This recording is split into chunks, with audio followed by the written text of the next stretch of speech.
जैसे हमने पिछले वीडियो में देखा था कि हिंदी व्याकरण में हमने संधि पढ़ी थी। संधि के दो प्रकार पढ़े थे, स्वर संधि और व्यंजन संधि। व्यंजन संधि कैसे पहचानते हैं, स्वर संधि के प्रकार देखे हमने। आज हम पढ़ेंगे विसर्ग संधि। विसर्ग संधि की डेफिनेशन देखते हैं। विसर्ग के साथ स्वर या व्यंजन में से जो विकार होता है उसे विसर्ग संधि कहते हैं। क्या कहते हैं कि विसर्ग के साथ, विसर्ग मीन्स क्या, तो विसर्ग का साइन होता है 2 पॉइंट, उसे कहा जाता है विसर्ग। जब उस विसर्ग के साथ जब स्वर या व्यंजन का मेल होता है तो जो उससे विकार उत्पन्न होता है या जो परिवर्तन होता है उसे हम क्या कहेंगे, विसर्ग संधि। दूसरे शब्दों में देखते हैं, स्वर और व्यंजन के मेल से विसर्ग में जो विसर्ग होता है या जो परिवर्तन होता है उसे विसर्ग संधि कहते हैं। स्वर और व्यंजन के मेल से विसर्ग में जो परिवर्तन होता है, यानी विसर्ग में जब स्वर या व्यंजन के मिलाने से जो विसर्ग में परिवर्तन होगा वही क्या कहलाएगा, विसर्ग संधि।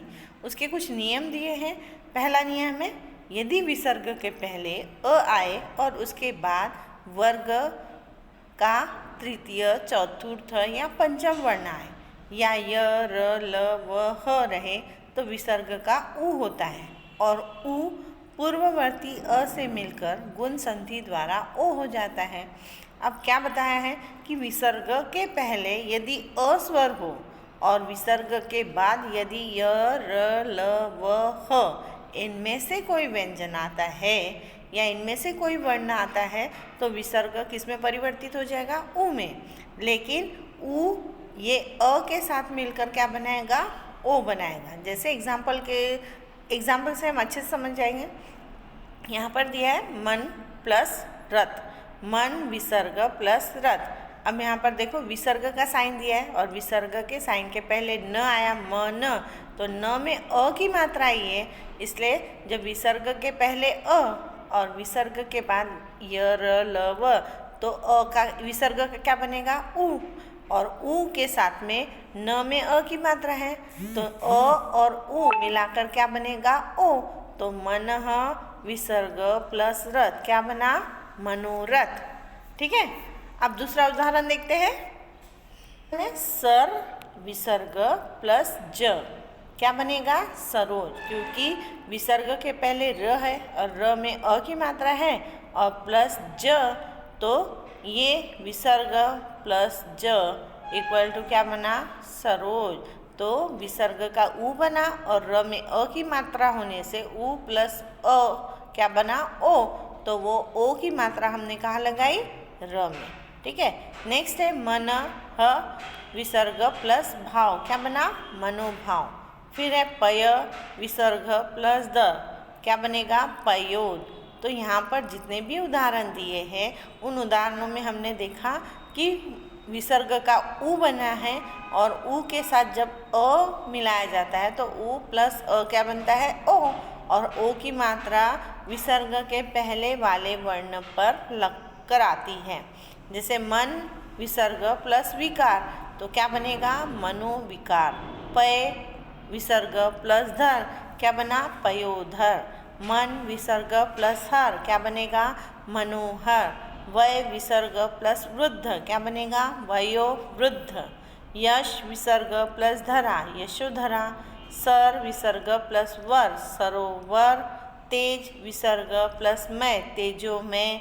यश विसर्ग प्लस दा, यशोदा। पुर विसर्ग प्लस हित क्या बनेगा, पुरोहित। और मन विसर्ग प्लस योग क्या बना, मनोयोग। अब इस तरह हमने देखा कि सभी उदाहरणों में कि विसर्ग के पहले यदि अ स्वर आया है और विसर्ग के बाद यदि य, र, ल, व, ह आता है तो विसर्ग का क्या बनता है, उ। और उ जो है विसर्ग के पहले वाले व्यंजन में जो स्वर आया अ उससे मिलकर अ प्लस उ क्या बनेगा, ओ की मात्रा। और ओ की मात्रा हम कहाँ लगाते हैं, तो विसर्ग के पहले वाले व्यंजन पर ओ की मात्रा लगाकर हम उस शब्द को बनाते हैं। ठीक है। इसके बाद का नियम देखते हैं। दूसरा है, यदि विसर्ग के पहले इकार या उकार आए और विसर्ग के बाद का वर्ण क, ख, प, फ हो तो विसर्ग का क्या बनेगा, श हो जाएगा। श में षटकोण का स।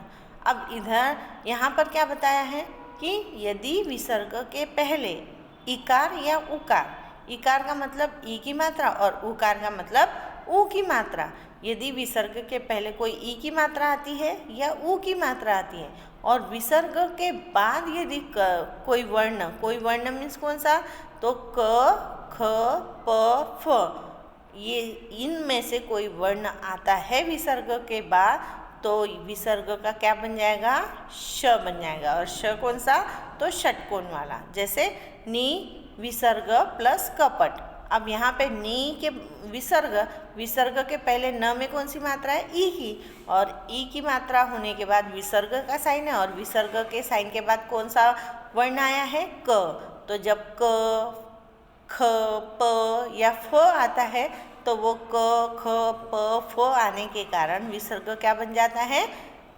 आधा श के में परिवर्तित हो जाता है। तो नी विसर्ग प्लस कपट क्या बना, निष्कपट। नी विसर्ग प्लस फल क्या बनेगा, निष्फल। नी विसर्ग प्लस पाप क्या बना, निष्पाप। और दु विसर्ग प्लस कर क्या बनेगा, दुष्कर। ये ध्यान रखना है कि जो श होगा वो हमेशा आधा ही आएगा, क्योंकि विसर्ग यह कोई स्वर नहीं है और उसकी जगह आने वाला व्यंजन जो भी आएगा वो हमेशा आधा ही आएगा। ठीक है। तीसरा नियम देखते हैं। यदि विसर्ग के पहले अ हो और परे क ख प फ में से कोई वर्ण हो तो विसर्ग ज्यों का त्यों रहता है। जैसे प्रातः काल, प्रातः विसर्ग प्लस काल तो क्या बना, प्रातः काल।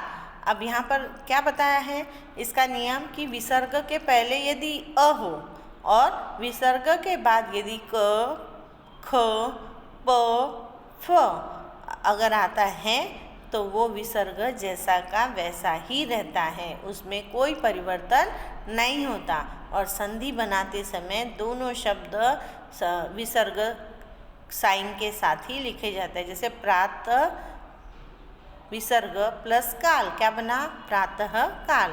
पय विसर्ग प्लस पान क्या बनेगा, पय पान। अब दोनों में साम्य क्या है, दूसरे और तीसरे में।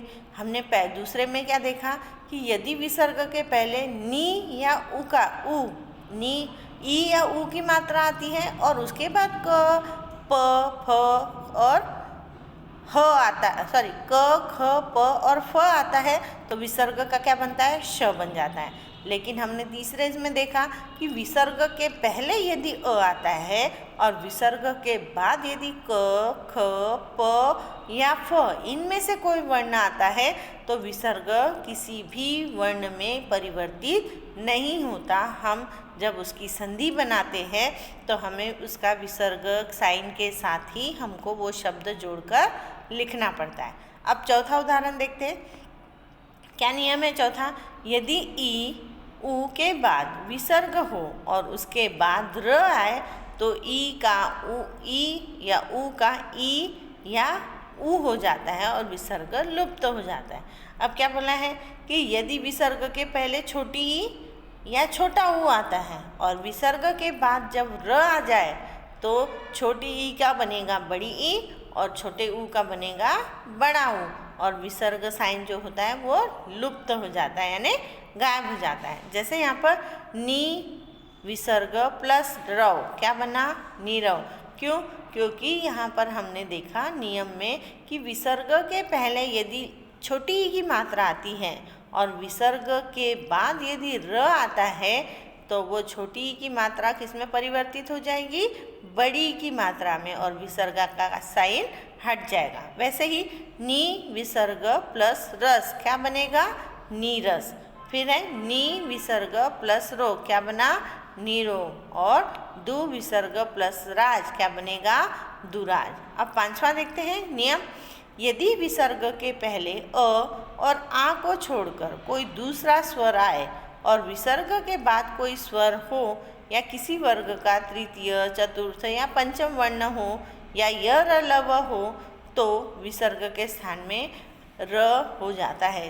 क्या बोला है नियम कि यदि विसर्ग के पहले अ या आ को छोड़कर यानी अ या आज को छोड़कर कोई भी स्वर आ जाए और उस स्वर के बाद विसर्ग के बाद कोई भी स्वर या किसी वर्ग का तृतीय या चौथा या पांचवा वर्ण हो या य र ल व हो तो विसर्ग के स्थान में क्या बन जाता है? र।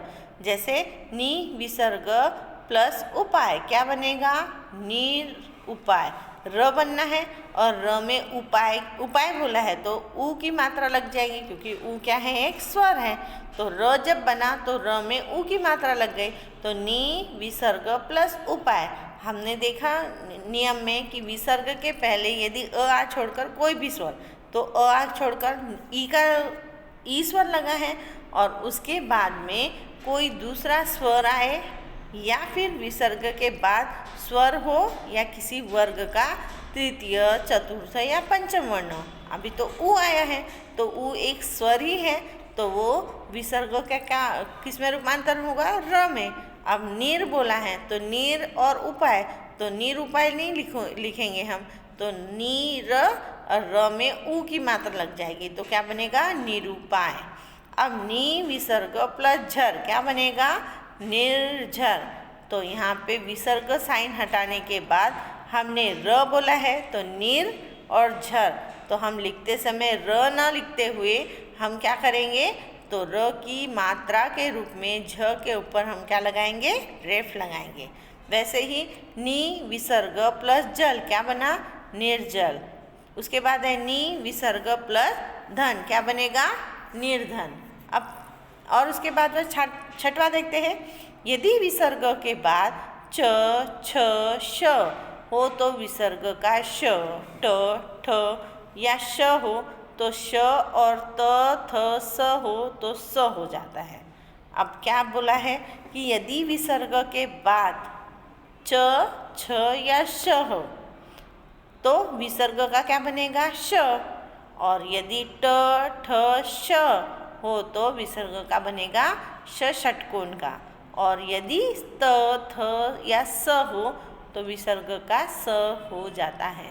तो विसर्ग के बाद देखना है कि यदि च छ श इनमें से कोई वर्ण आता है तो इन वर्णों के बदले विसर्ग के बदले क्या बनेगा? श ही बनेगा। जैसे नी विसर्ग प्लस च तो नी विसर्ग के बाद क्या आया है? च।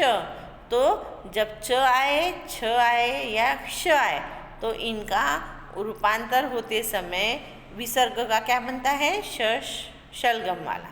तो नी विसर्ग प्लस चय क्या बनेगा? निश्चय। फिर नी विसर्ग प्लस छल क्या बना? निश्चल। फिर नी विसर्ग प्लस तार क्या बनेगा? निस्तार।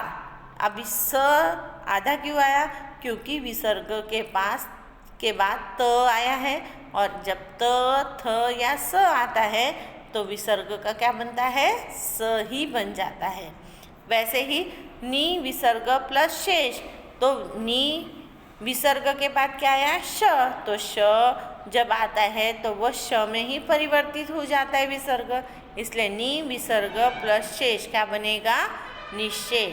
और नी विसर्ग प्लस ठ्यू क्या बनेगा? निष्ठ्यू। इस तरह हमने देखा कि विसर्ग के 5 नियम हैं जो कि हमें ध्यान यानी उन नियमों को याद रखना है ताकि हम विसर्ग संधि को और अच्छी तरह से समझ सकें। ओके, चलो, थैंक यू।